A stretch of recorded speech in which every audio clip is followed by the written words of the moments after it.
हरि ओम हरि ओम।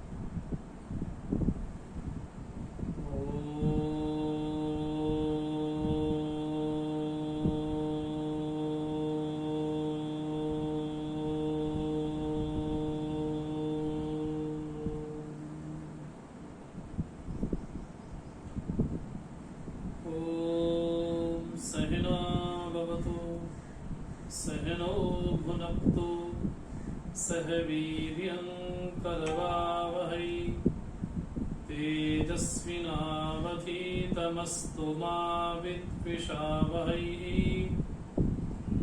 ॐ शान्ति शान्ति शान्तिः। समस्तजनकल्याणे निरतं करुणामयं नमामि चिन्मयं देवं सद्गुरुं ब्रह्मविद्वरं सदाशिवसमारम्भां शङ्कराचार्यमध्यमाम् अस्मदाचार्यपर्यन्तां वन्दे गुरुपरम्परां वन्दे गुरुपरम्परां। वन्दे देवोमापतिं सुरगुरुं वन्दे जगत्कारणं वन्दे पन्नगभूषणं मृगधरं वन्दे पशूनां पतिं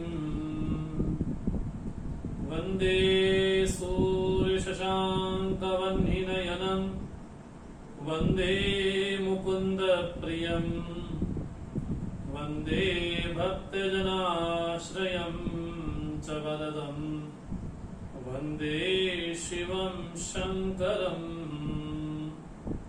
वन्दे शिवं शङ्करम्।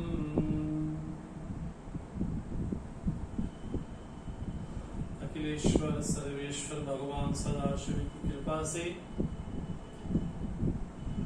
मां ललिता की कृपा से, पूज्य गुरुदेव के आशीर्वाद से, पूज्य गुरु जी के आशीर्वाद से हम शिव महिमा स्तोत्र पर चर्चा कर रहे हैं। इस स्तोत्र के माध्यम से पुष्पदंताचार्य, जो कि इसके रचयिता हैं, इस स्तोत्र के माध्यम से भगवान की अनेक प्रकार की लीलाओं का स्मरण कराते हैं और उस लीला में भगवान ने जो ऐश्वर्य प्रकट किया है,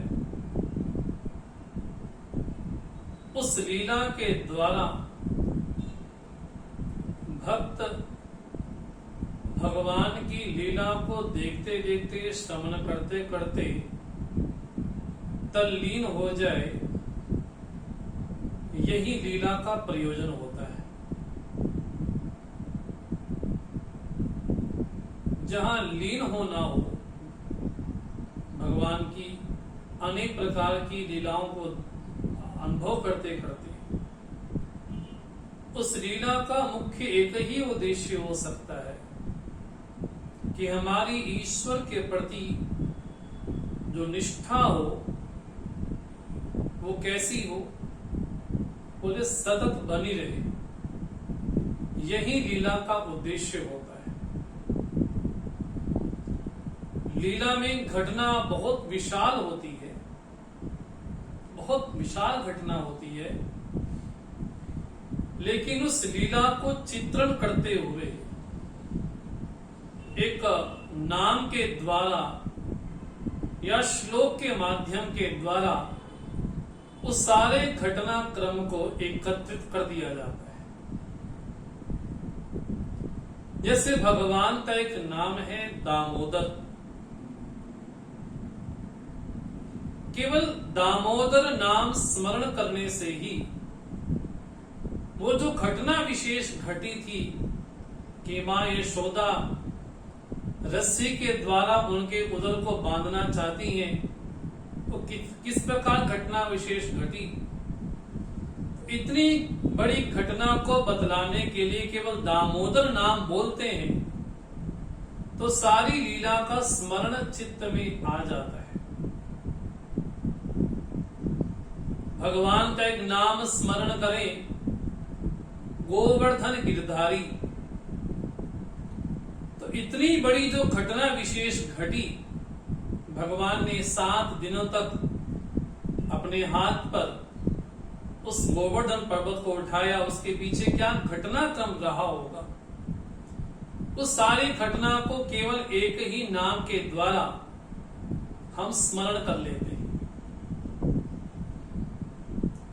उसी तरह से भगवान शिव का एक नाम है स्मरहर।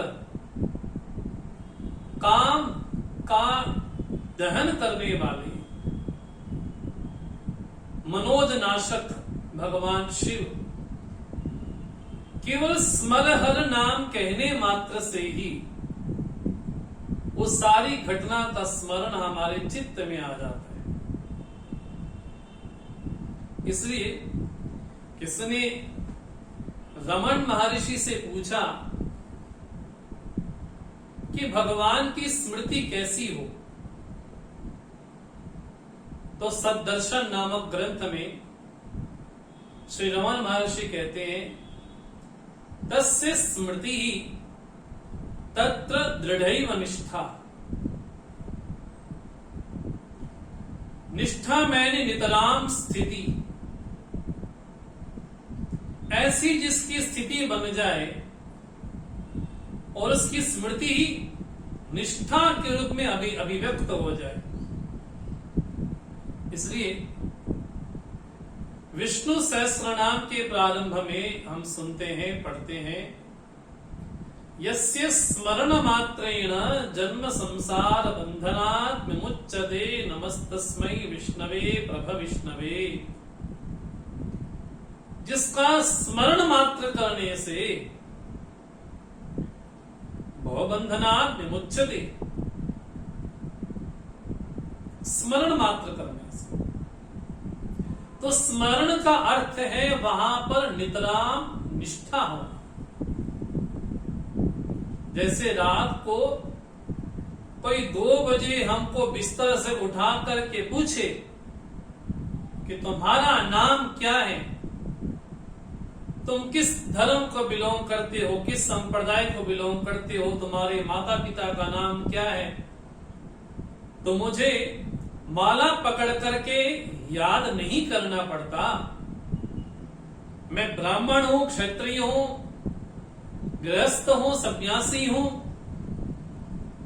पिता हूं या पुत्र हूं, डॉक्टर हूं या वकील हूं, मुझे वहां पर माला पकड़ करके याद नहीं करना पड़ता। तो मेरी इन चीजों के प्रति निष्ठा है, नितराम स्थिति है। इसलिए भगवान का स्मरण करने से ही, अर्थात उसके प्रति निष्ठा होनी ही मात्र क्या है, यस्य स्मरण मात्रेण, जिसका स्मरण मात्र कर ले हम, भवबंधनात् विमुच्यते, व्यक्ति मुक्त हो सकता है। उसी तरह से हम श्री रामचरितमानस के वेद मंत्रों को पढ़ें या साक्षात भगवान का विग्रह स्वरूप भागवत का अध्ययन करें या अन्य महापुरुषों के द्वारा जो भगवान की स्तुति गाई गई है, जब जब भगवान की लीला का स्मरण होता है उस श्लोक के माध्यम से, उस मंत्र के माध्यम से, उस चौपाई के माध्यम से, तो सारा घटनाक्रम हमारे चित्त में स्फुरित हो जाता है। और यही भगवान के अवतार का यही प्रयोजन है। इसलिए जब भी हम ओम नमः शिवाय मंत्र भी बोलें तो उसका शब्दार्थ, वाक्यार्थ और तात्पर्यार्थ तीनों एक ही समय में प्रकट हो। ओम नमः शिवाय जब शब्द बोला जाए तो ओम शब्द का अर्थ चित्त में स्पष्ट हो, नमः शब्द का अर्थ चित्त में स्पष्ट हो और शिवाय शब्द का अर्थ चित्त में स्पष्ट हो। उसका शब्दार्थ भी पता हो और उसका वाक्यार्थ, शिव शब्द आखिर किसके लिए कहा गया है, ओम शब्द आखिर किसके लिए कहा गया है। जब ऐसी भावना चित्त में होगी तो चित्त में प्रगाढ़ता भी होगी और चित्त में अपने इष्ट के प्रति निष्ठा भाव भी बहुत अधिक होगा। इसलिए जब भी हम भगवान की लीलाओं का स्मरण करें, उसका श्रवण करें, तो चित्त में भगवान के प्रति जो पूज्य भाव है, आदर भाव है, वो बढ़ना चाहिए। इन्हीं माध्यमों के द्वारा श्री पुष्पदंताचार्य भगवान शिव और भगवान विष्णु का आपस में क्या लीला विशेष घटित हुई, इस बात को बतलाने के लिए अब आगे चलते हैं। लेकिन स्मरण रहे कि भगवान श्री राम स्पष्ट श्री रामचरितमानस में कहते हैं, बिना शंकर के भजन के मेरी भक्ति प्राप्त नहीं हो सकती। अगर आज कोई राम भक्त है या राम भक्त बनना चाहता है तो बिना शंकर के भजन के राम भक्ति प्राप्त नहीं हो सकती। और ये बड़ी विचित्रता है कि भगवान शिव राम का स्मरण करते हैं और राम भगवान शिव का ही स्मरण करते हैं। इसलिए दोनों अपने इष्ट को ही मानते हैं और अन्य ग्रंथों में भी इस प्रकार का उल्लेख प्राप्त होता है कि किस तरह से शिव भक्ति से प्रसन्न होकर के राम ने अपनी भक्ति एक भक्त को प्रदान की।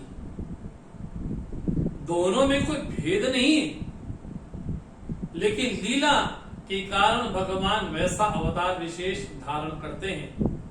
अब भगवान विष्णु किस तरह से भगवान की आराधना करते हैं, भगवान सदाशिव की आराधना करते हैं, उस बात को बतलाने के लिए श्री महिमन स्तोत्र का 19वां श्लोक प्रारंभ होता है। बात विशेष क्या आती है पुराणों के अनुसार तो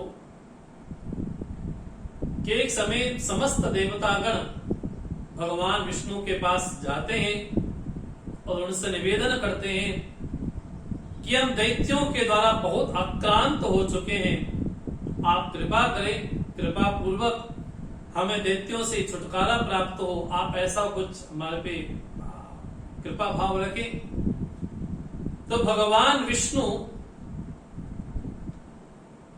कैलाश पर्वत पर जा करके भगवान शिव की आराधना करते हैं। एक स्वनिर्मित शिवलिंग के माध्यम से भगवान विष्णु शिव जी की आराधना किस रूप में करते हैं और उस आराधना में क्या घटना विशेष घटी, इस बात को बतलाने के लिए कहते हैं,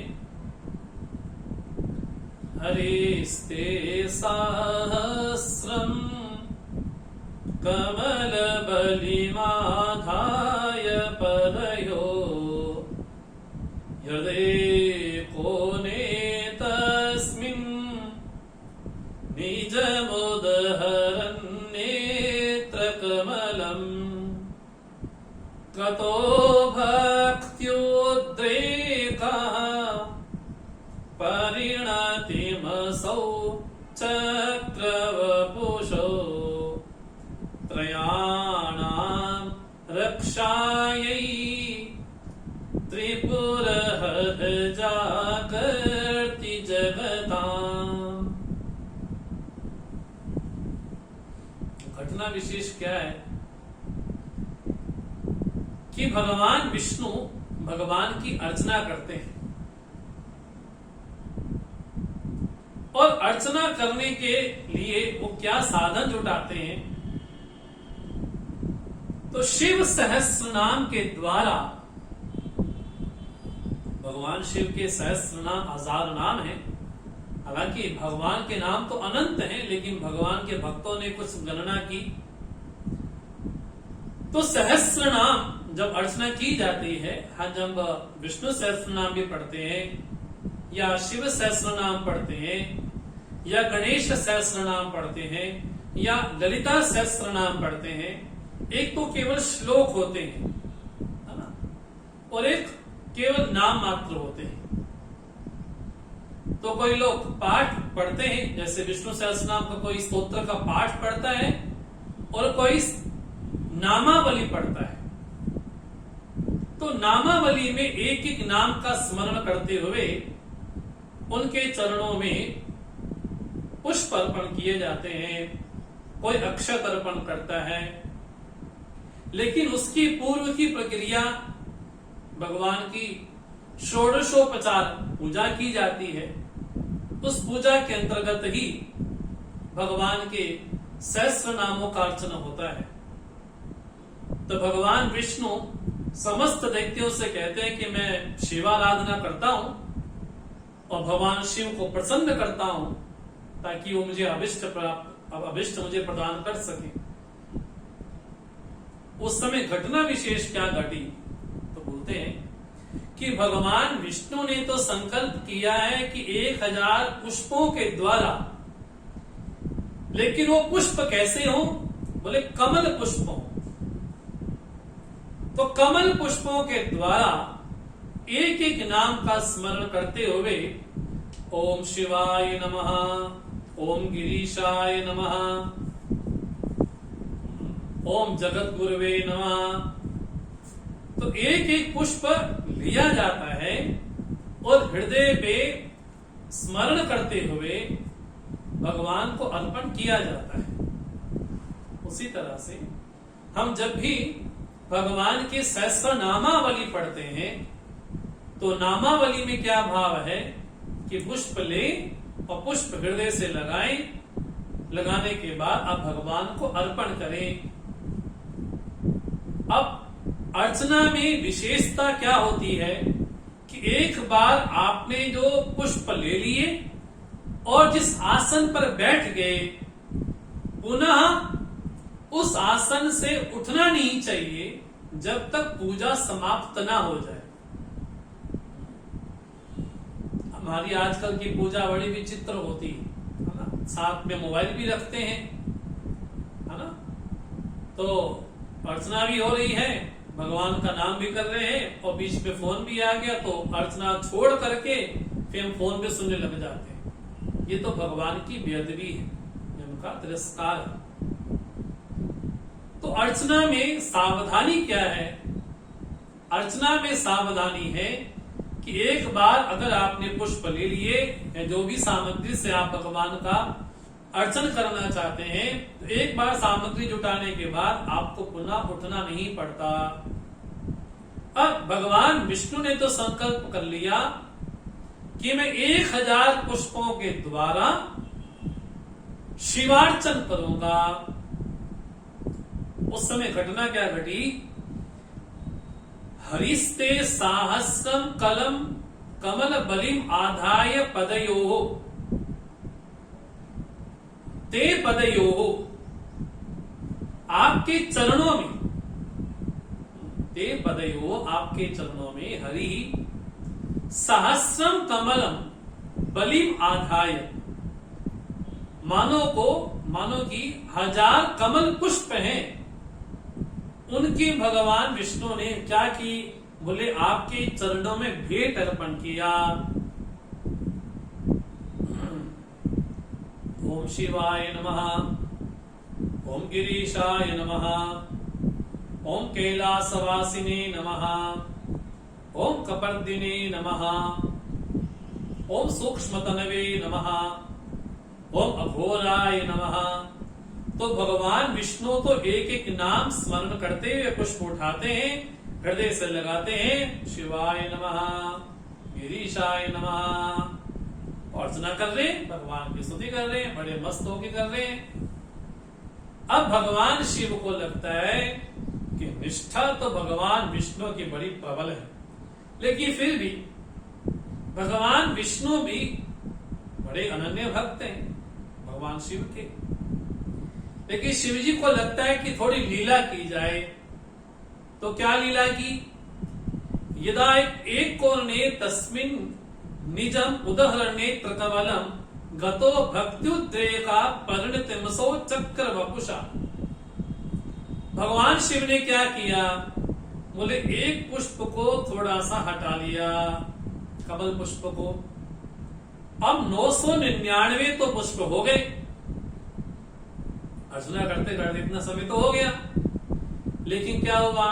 एक पुष्प भगवान शिव ने लीला पूर्वक थोड़ा सा छिपाया, उसको थोड़ा हटा दिया, माने उनके सामने से वो दिखाई नहीं पड़ा, अदृश्य कर दिया उसको। अब भगवान विष्णु को लगता है कि इस समय पूजा से उठना उचित तो नहीं होगा कि पूजा से उठे और पुनः जाकर के हम पुष्प लेकर के आए। तो क्या करें? बोले पूजा पूरी भी होनी चाहिए।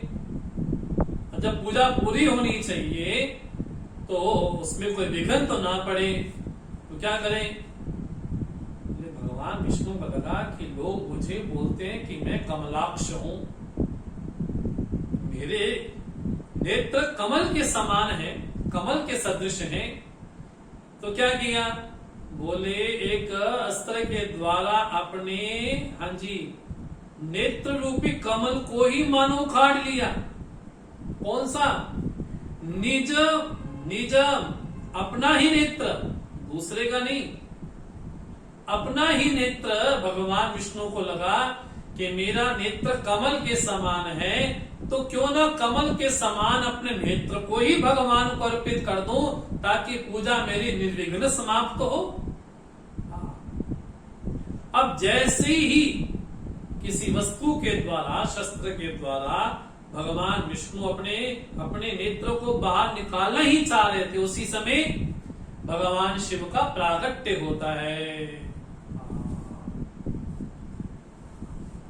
तथा भक्ति उद्रेक,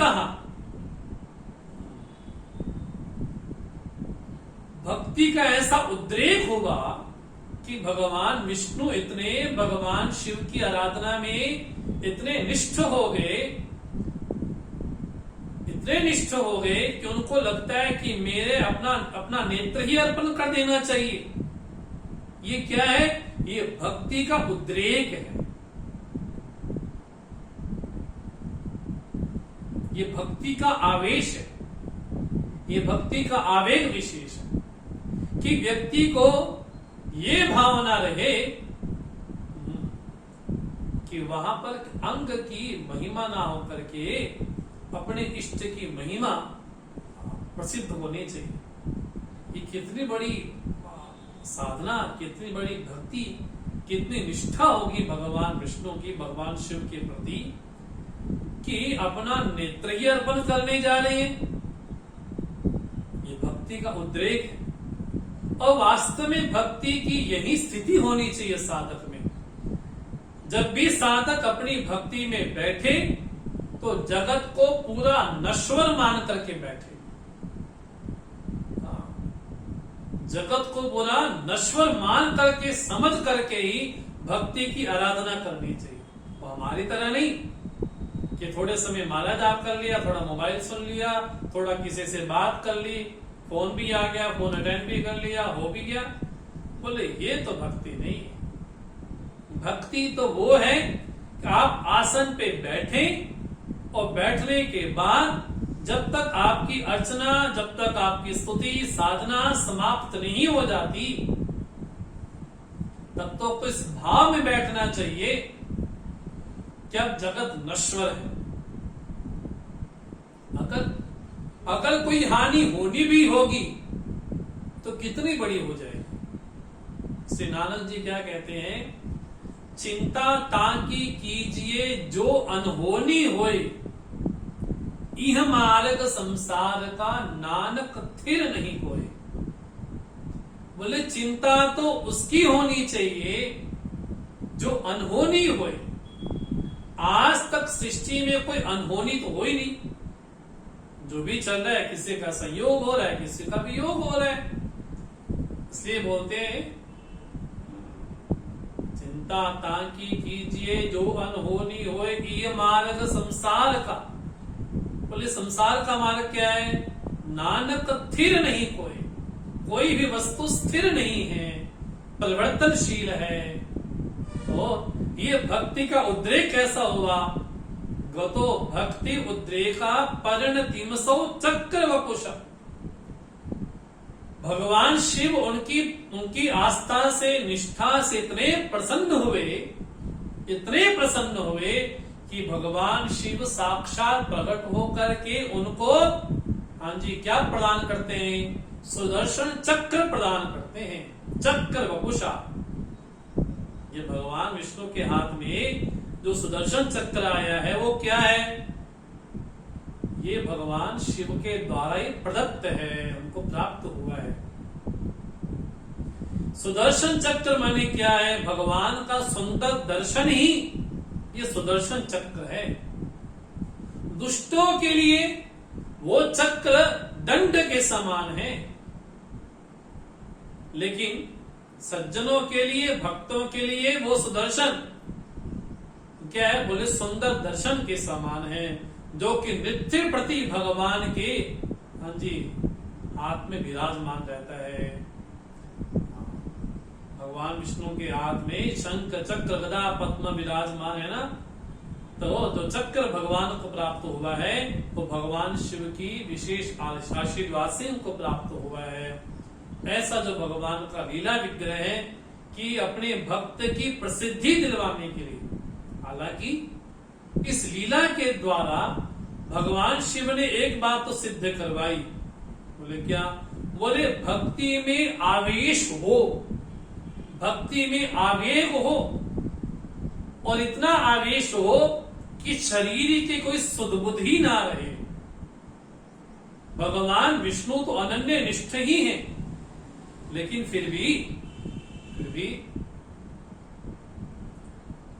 आम सामान्य जनों को भक्ति की क्या प्रगाढ़ता हो सकती है, भक्ति की क्या विशेषता हो सकती है, इस बात को बतलाने के लिए, कहने के लिए भगवान ने वैसी लीला घटित की। भगवान विष्णु की परीक्षा के लिए नहीं, ये थोड़ा हमें सावधान रहना चाहिए। भगवान विष्णु की परीक्षा के लिए उन्होंने ऐसी लीला विशेष की हो, बोले सो बात नहीं, वो तो भक्ति की निष्ठा की प्रगाढ़ता को बतलाने के लिए भगवान ने वैसी लीला को बनाया। अब भगवान विष्णु निष्ठ ही, अब इसके उल्टा देखें कि भगवान शिव भी राम भक्त हैं, राम जी की आराधना करते हैं। उमा पार्वती बोलती हैं कि इतना समय तो है नहीं कि 1000 भगवान का नाम बैठ के जाप करें, तो कोई सरल उपाय बताएं। तो क्या बोलते हैं, राम राम रामेति रमे रामे मनोरमे सहस्र नाम तत्तुल्यम राम नाम वरामे। बोले एक सहस्र नाम के समान है केवल राम शब्द बोल देना। तो ये तो निष्ठा शिव जी की विष्णु के प्रति, राम के प्रति है, और राम की विष्णु की निष्ठा, बोले वैसे निष्ठा शिव जी के प्रति, दोनों एक दूसरे के पूरक भी हैं। इसलिए चित्त में बात स्पष्ट हो, जब राम जी ये कहते रामचरितमानस में, बिना शिव भजन के, बिना शिव भक्ति के मेरी भक्ति प्राप्त नहीं हो सकती। तो यदि कोई शिवाराधना कर रहा है तो उसको आने वाले समय में राम भक्ति अवश्य प्राप्त होगी। अगर आज कोई राम भक्त है, इसका सीधा सीधा अर्थ है कि वो शिव भक्ति को प्राप्त हो चुका है। दोनों में समानता है। इस रूप में पुष्पदंताचार्य ने भगवान की स्तुति की। अब 20वें श्लोक के माध्यम से एक बड़ा विचित्र दृष्टांत भगवान शिव की महिमा को बतलाने के लिए पुष्पदंताचार्य कहते हैं। हमारे दर्शनों में जो वेदांतिक, हमारे जो भारतीय दर्शन है, उन दर्शनों में कोई नास्तिक दर्शन है तो कोई आस्तिक दर्शन है। समाज में जिसको आस्तिक नास्तिक कहा जाता है, लेकिन संप्रदाय की भाषा में आस्तिक नास्तिक वो है जो वेद को निर्दुष्ट प्रमाण मानते हैं, वो आस्तिक हैं, और जो निर्दुष्ट प्रमाण नहीं मानते वो नास्तिक है। लेकिन उनमें भी कोई अनीश्वरवादी दर्शन भी है जो ईश्वर को नहीं मानते, चाहे वो कर्म मीमांसा हो चाहे सांख्य हो, तो ईश्वर की वो स्वीकृति वहां पर नहीं है। तो कर्म मीमांसा दर्शन, जिसको हम कहते हैं कर्मकांड की भाषा कहें, आज के जमाने में कहें कर्म भाग कहें, पूर्व मीमांसा कहें, जिनकी दृष्टि में कर्म ही सर्वोपरि है,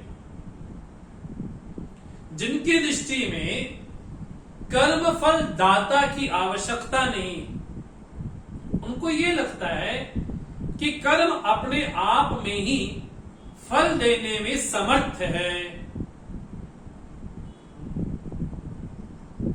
और इसलिए किसी ईश्वर की आवश्यकता नहीं है। इसलिए किसी किसी कर्म फलदाता ईश्वर की आवश्यकता नहीं। इस बात को बतलाने के लिए अब ये 20वां श्लोक प्रारंभ करते हैं पुष्पदंताचार्य।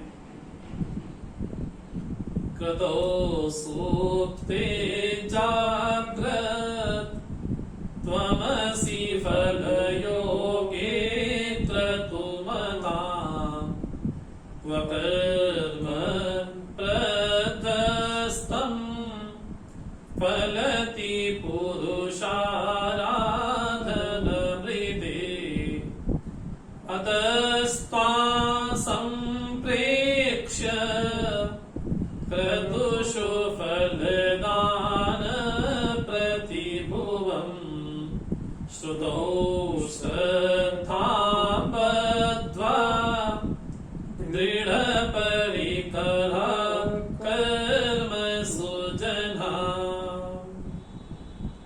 एक समय में क्या हुआ, कुछ कर्मकांडी हैं, ऋषि हैं, बड़े सत्कर्मी हैं, और उनकी निष्ठा केवल एक ही वस्तु पे है। बोले कि आप कर्म करो, कर्म करो, कर्म करो, कर्म करो और केवल कर्म करो। सत्कर्मी होने के बाद भी, सत्कर्मी होने के बाद भी वो ईश्वर नाम की सत्ता पे इतना चिंतन नहीं करते। उनको ये लगता है कि कर्म हमने जो किया है वो अपने आप में फल देने में समर्थ है। क्या बोलते हैं, कृतौ सूक्ते। कोई भी हम कर्म करते हैं, चाहे वो यज्ञ करें, चाहे वो दान करें, चाहे वो तप करें, चाहे वो व्रत करें, चाहे परोपकार करें, चाहे अहिंसा करें, कोई भी कर्म जब हम करते हैं, कृतौ सूक्ते फल योगे क्रतुमताम् त्वं जाग्रत असि। बोले कर्म तो हमने किया, किसी समय में किया, किसी काल में किया, लेकिन कर्म जब वहां पर नष्ट हो गया तो कई लोग क्या बोलते हैं कि कर्म ही अपने आप में फल देने में समर्थ है। प्रकारांतर से एक घटना विशेष का स्मरण आता है कि कुछ सत्कर्मी हैं, ऋषि हैं, यज्ञानुष्ठान करते हैं, बड़े व्रती हैं, बड़े तपस्वी हैं। और तपस्वी जब शब्द कहा जाता है, अगर कोई भी यज्ञानुष्ठान करता है तो यज्ञ कर्म में उस व्यक्ति को बड़े संयम पूर्वक रहना होता है। अगर कोई भी हम एवं कोई सत्यनारायण की व्रत की कथा में करते हैं, तभी उस समय विशेष को बांध करके हमें समय संयम के साथ रहना पड़ता है। कोई एकादशी का व्रत रखता है, कोई सोमवार का व्रत रखता है, कोई नवरात्रि का व्रत रखता है, कोई संकल्प करता है कि इन दिनों में ये नहीं खाऊंगा, ये खाऊंगा, इतना बोलूंगा, इतना नहीं बोलूंगा, इतनी अर्चना करूंगा, इतनी अर्चना नहीं करूंगा। उसको संयम पूर्वक रहना पड़ता है। तो जो भी बड़े बड़े आचार्य हैं, जो कर्मकांड के बहुत बड़े आचार्य हैं, उनको क्या लगता था कि कर्म जो हम कर रहे हैं, ये कर्म अपने आप में ही फल देने में समर्थ है, इसलिए किसी अन्य फलदाता की अपेक्षा नहीं है। अब भगवान शिव ने भगवान विष्णु के साथ मिलकर के एक लीला घटित की। क्या लीला घटित की? बोले वहां पर जो ऋषि रहते हैं, अपने सपत्नीक रहते हैं वो। अब भगवान विष्णु ने एक अनोखा रूप वहां पर धारण किया, और भगवान विष्णु ने भी बड़ा अनोखा रूप धारण किया। तो जितनी उनकी पत्नियां थी, वो भगवान का रूप देखकर के उनके पीछे दौड़ पड़ी। ये बड़ा बड़ा विशेष पुरुष लगता है, बड़ा विशेष पुरुष लगता है। और भगवान शिव ने भी दूसरा रूप धारण किया, विष्णु ने भी दूसरा रूप धारण किया। तो जो ऋषि हैं वो उनके पीछे दौड़ते और भ्रमण जहां तहां कर रहे।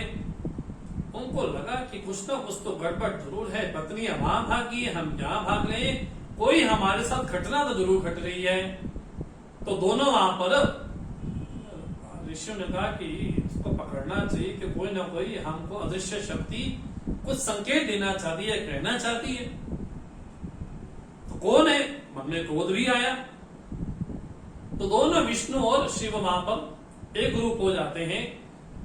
तो जो कर्मकांडी सत्कर्मी ऋषि हैं, वो भगवान को शाप देते हैं, तुम्हारा ये हो जाए, तुम्हारा वो हो जाए, ये हो जाए, वो हो जाए। लेकिन भगवान शिव पे कोई प्रभाव ही नहीं हो रहा। उनको लगा कि ये कोई सामान्य नहीं है, कोई असामान्य व्यक्ति हमारे सामने खड़ा हुआ है। तो भगवान शिव ने बड़ी कृपा पूर्वक उनको समझाया कि केवल कर्म कर्म कर्म करते रहोगे तो कर्म तो अपने आप में जड़ है। क्या बोलते हैं? क्व कर्म प्रध्वस्तम। बोले कर्म तो करने के बाद तो नष्ट हो गया, और क्व कर्म प्रध्वस्तम फलति पुरुषाराधन मृते। बिना परमात्मा की आराधना के क्या कर्म अपने आप फल दे सकता है?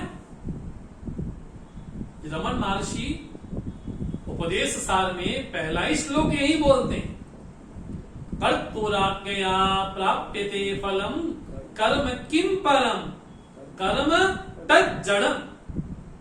बोले कर्म क्या है अपने आप में? बोले कर्म तो जड़ है, और जड़ उसको कहा जाता है जिसको न स्वयं का ज्ञान हो न दूसरे का ज्ञान हो, उसको जड़ कहा गया। माइक है तो माइक को न स्वयं का ज्ञान है न दूसरे का ज्ञान है। टेबल है, उसको न स्वयं का ज्ञान न दूसरे का ज्ञान है। आसन, बोले जिस पे बैठे हैं उसको न स्वयं का ज्ञान न दूसरे का ज्ञान। अब डर लगता है बोलते हुए। बोले इस शरीर को भी जड़ ही कहा गया है। बोले न स्वयं को जानता है न दूसरे को जानता है, उसको जड़ कहा जाता है। बोले कर्म किम परम। बिना पुरुष की आराधना के, अर्थात बिना ईश्वर के संकल्प के, बिना भगवान को अर्पण किए कर्म के, क्या हमको लगता है कि कर्म के द्वारा सब कुछ प्राप्त हो सकता है? नहीं। क्व कर्म, बोले कर्म तो कोई बड़ी चीज है क्या? कर्म तो जड़ है। इसलिए ईश्वर को न मानना अर्थात फलदाता को न मानना, यह हमारी नासमझी है, बेवकूफी। बोले ईश्वर कौन है? बोले ईश्वर को कहा जाता है कि वो सर्वज्ञ है, एक। दूसरा, वो सर्वशक्तिमान है। तीसरा, सर्वांतर्यामी है। कभी आपको सौभाग्य प्राप्त हो तो केनोपनिषद में एक बड़ा सुंदर उपाख्यान आता है, यक्षोपाख्यान, या यक्ष का प्रसंग आता है। वहां पर भगवान भाष्यकार ने, भगवान शंकराचार्य जी ने बड़ी कृपा पूर्वक एक ईश्वर प्रकरण की व्याख्या की है केनोपनिषद के भाष्य में। तो कभी पढ़ने का सौभाग्य हो तो उसको जरूर पढ़ना चाहिए। ईश्वर की सिद्धि की गई न्याय की भाषा में। वो ईश्वर सर्वशास्त्र प्रसिद्ध होने के बाद भी तर्क से सम्मत भी होना चाहिए, युक्ति युक्त भी होना चाहिए। और भगवान शंकराचार्य जी तो यहां तक कह देते हैं, श्रुति स्मृति प्रसिद्धि ही, उस परमात्मा की प्रसिद्धि श्रुतियों के द्वारा भी है और स्मृतियों के द्वारा भी है। और जनश्रुति, जिन जिन जनों को, महात्माओं को, महापुरुषों को उस परमात्मा का अनुभव हुआ है, उनका अनुभव श्रुति और स्मृति के साथ मेल भी खाता है। वो कैसा ईश्वर है? तो कहा, सबसे पहले हम किसी देश में कोई कर्म करते हैं तो जिसको कर्म का फल देना है वो हर देश में होना चाहिए। मानो कि मैंने कुरुक्षेत्र में कोई दान दिया ना, तो उसका स्थान का प्रभाव देश का प्रभाव है। वही मैंने किसी को रास्ते में चलते फिरते दे दिया, तो जो दान दिया गया है किसी देश में, अगर अमृतसर शहर में दिया गया है तो उसका एक फल। अगर किसी तीर्थ में दिया गया है, अमृतसर भी तीर्थ ही है ना, बोले रामेश्वर में दिया गया, बद्रीनाथ में दिया गया, केदारनाथ में दिया गया, वृंदावन में दिया गया, है ना, तो बोले वो क्या है? बोले देश का प्रभाव पड़ता है, स्थान का प्रभाव पड़ता है। बोले एक ही दुकान, किराने की दुकान एक गली में भी है और वही दुकान किसी मॉल में भी है। तो भले ही दुकान किराने की हो, लेकिन स्थान का प्रभाव पड़ने से कितना भाव बदल गया। बोले जो गली में दुकान है वो 5 लाख की है और जो मॉल में दुकान है 50 लाख की है, तो कितना बड़ा प्रभाव है। तो देश का प्रभाव पड़ता है हमारे जीवन में, स्थान का प्रभाव पड़ता है। किसी ऐसे स्थान में हम भगवान का नाम स्मरण करें जहां चहु और तामसिक चीजें हैं, तो वहां पर अलग प्रभाव होगा। हम शिवालय में बैठ करके शिवाराधना करते हैं तो उसका अलग प्रभाव है। आप घर में बैठे ओम नमः शिवाय, ओम नमः शिवाय माला का जाप करते हैं, भगवान का नाम स्मरण करते हैं, लेकिन वहीं आप किसी प्रतिष्ठित जो शिवलिंग है, जिनकी मूर्ति प्रतिष्ठा हुई है, अगर वहां पर आराधना करते हैं, उसका प्रभाव 10 गुना ज्यादा हो जाता है। ऐसा तो स्थान का प्रभाव पड़ता है। किसी ने इंडिया में बैठ करके, उत्तर भारत में बैठ करके रुद्री पाठ किया, श्री महिम्न स्तोत्र पाठ किया, तो जिसको फल देना है उसको उत्तर भारत में भी होना चाहिए, उसको दक्षिण भारत में भी होना चाहिए, उसको इंग्लैंड में भी होना चाहिए, उसको यूरोप में भी होना चाहिए, उसको एशिया में भी होने चाहिए, उसको वहां भी होना चाहिए, उसको वहां भी होना चाहिए। तो ये कौन है? बोले वो सर्वव्यापक होगा। मैंने कौन से देश में कहा कौन सा कर्म किया, तो कर्म तो जड़ है, कर्म तो अपने आप में फल देने में असमर्थ है। तो जिसको फल देना है उसको सर्वव्यापक भी होना पड़ेगा। उस सृष्टि में अनंत प्रकार के जीव हैं, उन अनंत प्रकार के जीवों के कर्मों को जो जानता हो, तो जज उसी को बनाया जाता है जिसके बारे में उसको ज्ञान हो, है ना।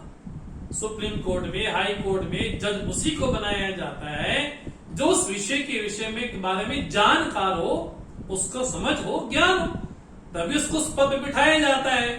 बोले वैसे ही यक्ष हैं, गंधर्व हैं, भूत हैं, प्रेत हैं, पंचभूत हैं, असंख्य प्रकार के देवता मनुष्य हैं, असंख्य प्रकार के जीव हैं। और जब असंख्य प्रकार के जीव होंगे तो वो कर्म भी करेंगे। तो कर्म उन्होंने कौन से देश में किया, इस बात का पता उसी को होगा जो सर्वव्यापक होगा। ये तो देश की बात हो गई। काल, किसी ने रात के 12 बजे हवन किया और किसी ने सुबह 4 बजे हवन किया, तो काल का प्रभाव पड़ता है। अभी हम 2021 में जी रहे हैं। अगर हमारा सौभाग्य हुआ होता कि भगवान भाष्यकार जब प्रकट हुए थे तब हमारा जन्म हुआ होता, तब हमें इन्हीं नेत्रों के द्वारा भगवान के दर्शन कर पाते। तो काल का प्रभाव हमारे जीवन पे पड़ता है। तो जिसको कर्म का फल देना है उसको सभी कालों में भी होना चाहिए, तो वो सर्वकालिक भी है। तो जिसको समस्त जीवों के कर्मों का फल देना है तो वो ज्ञानवान भी होना चाहिए। उसको क्या कहा गया, बोले वो सर्वज्ञ भी हो। 3 कसौटियां हो गई। ये मैं भगवान भाष्यकार की जो ईश्वर प्रकरण है उसकी व्याख्या द्वारा कुछ चर्चा कर रहे हैं। चौथा, बोले वो कैसा है, बोले वो सर्वशक्तिमान भी है। बोले जगत का कोई सुपर पावर ही क्यों ना हो जाए, है ना। बोले कोई अमेरिका का प्रेसिडेंट भी क्यों ना हो जाए, बोले उसके घर के बाहर ही उसके लोग नीचे बैठ करके उसके बारे में मुर्दाबाद मुर्दाबाद बोलते हैं। बोले शक्तिवान से शक्तिमान को भी, हाँ जी, वो भी उसकी शक्ति से दूर नहीं जा सकता है, उसको भी वो फल ग्रहण करना पड़ता है। तो वो कौन होगा, बोले वो सर्वशक्तिमान भी है। ये श्रेणियां गिनते जाए। और बड़ी विचित्र बात है कि मैंने दुर्भावना से कर्म किया या अच्छी भावना से कर्म किया, ये भी उसको पता होना चाहिए। तो वो कौन है, बोले मनोभावज्ञ भी है। अब दक्ष ने यज्ञ तो बहुत अच्छा किया, सत्कर्म किया, हाँ, सभी को बुलाया, लेकिन सत्कर्म होने के बाद भी भावना वहां पर अशुद्ध थी। तो जिसको फल देना है ना, किसी को दान देना है, मंदिर गए, रुद्राभिषेक किया, या कुछ चढ़ाया, भगवान को अर्पण किया, क्या है दान दान दान, इससे क्या होता है, कुछ होता है ऐसे, वही पैसे जाकर किसी को उड़ा दिए। बोले वो क्या है, बेवकूफी है वो तो भी साक्षात। तो मैंने दुर्भावना से संकल्प किया, दुर्भावना से दान दिया, या दुर्भावना से कोई कर्म किया, या सद्भावना से किया, तो जिसको कर्म फल देना है उसको क्या होना चाहिए, सर्व मनोभावज्ञ भी होना चाहिए। जगत की जो नियत प्रवृत्ति है ना, ये ईश्वर की सिद्धि यही। कब प्रवृत्ति होनी है, कब निवृत्ति होनी है, इसका जो विभागज्ञ हो, इसको जो जानता हो। इसलिए ईश्वर की सिद्धि में पहली बात क्या है कि वो सर्वज्ञ हो। सर्वज्ञ मैंने सर्वम जानाति इति सर्वज्ञ, जो सब कुछ जानता हो वो सर्वज्ञ भी है। और सर्वम सौ व्यस्त इति, सब होने के बाद भी वही वो सर्वज्ञ भी हो एक। दूसरा, वो सर्वांतरयामी भी हो। तीसरा, वो सर्वशक्तिमान भी हो।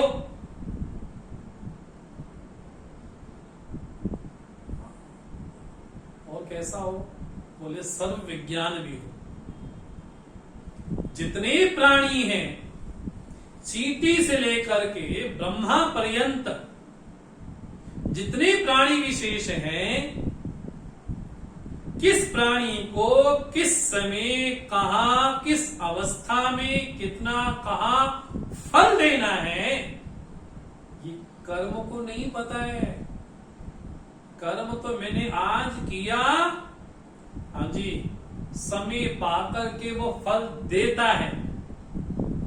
वो आज देगा कि कल देगा, कि 5 साल के बाद देगा, या 10 साल के बाद देगा, या 20 साल के बाद देगा, या अगले जन्म में देगा, ये कहा नहीं जा सकता। लेकिन मैंने कर्म का बीजारोपण कर दिया। बस जब कर्म का बीजारोपण हो गया तो समय पाकर के वही फल पकता है, वही हमारे जीवन में प्रारब्ध बन करके आता है।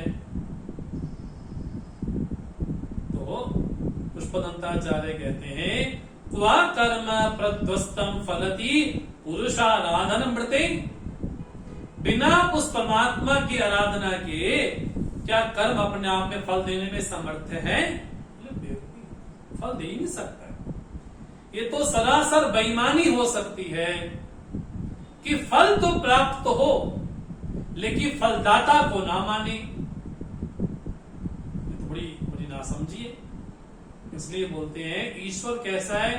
बोले न्याय पूर्वक फल देता है और कृपा पूर्वक फल देता है। उतना ही फल देता है जितना मैं उसको सहन कर सकता हूं। बोले पिता से बड़ा प्रेम है, बड़ा प्रेम है, बड़ा प्रेम है, उनके बिना जिया नहीं जा सकता। लेकिन उनका प्रारब्ध पूरा हो गया तो उस मृतदेह को भी अग्नि संस्कार करना पड़ता है। वो जो शक्ति देने वाला है, हाँ जी, बोले वो भी ईश्वर है। इसलिए कौन है वो? कर्म फल भोग रहे हैं तो कर्म फल दाता को मानना पड़ेगा, चाहिए। इसे बोलते हैं, अगर कोई ये बोलता है कि कर्म अपने आप में फल देने में समर्थ है तो उनकी मूढ़ता। इसलिए अतः त्वाम संप्रेक्ष्य कर्तुषु फलदान प्रतिभुवम, सारे कर्म फलों की जिम्मेवारी आप लेते हैं कि तुम कर्म करो, फल मैं प्रदान करूंगा। बस फल मैं प्रदान करूंगा। तो सारे कर्मों की आप जिम्मेवारी आप लेते, इसलिए फलदान प्रतिभुवम। बोले भगवान शिव बैठे हैं ना, हाँ मैंने कर्म किया, बोले फल वो जरूर देंगे। बस मैंने कर्म किया ना, फल वो जरूर देंगे, फल वो जरूर देंगे। ऐसी भगवान की निष्ठा को ध्यान में रखते हुए श्रुतो श्रद्धा बदवा दृढ़ परिकरा कर्मसु जना जना कर्मसु, जन लो है प्राणी जो है कर्म में प्रवृत्त होते हैं, क्योंकि उनको पता है कि कर्म फलदाता ईश्वर है और भगवान शिव इसके साक्षी हैं। इस रूप में वो कर्म फल वो भी ग्रहण करते हैं, वो कर्म भी करते हैं, क्योंकि भाव बड़ा निष्ठ है कि कर्म फलदाता ईश्वर ही हैं। इस रूप में भगवान शिव की स्तुति पुष्पदंताचार्य कर्म फलदाता के रूप में करते हैं। आज इस सत्र को यही मिलाप देते हैं। ओम पूर्णमदः पूर्णमिदं पूर्णात् पूर्णमुदच्यते पूर्णस्य पूर्णमादाय पूर्णमेव अवशिष्यते। ओम शांति शांति शांति। हरि ओम। श्री गुरुभ्यो नमः। हरि ओम।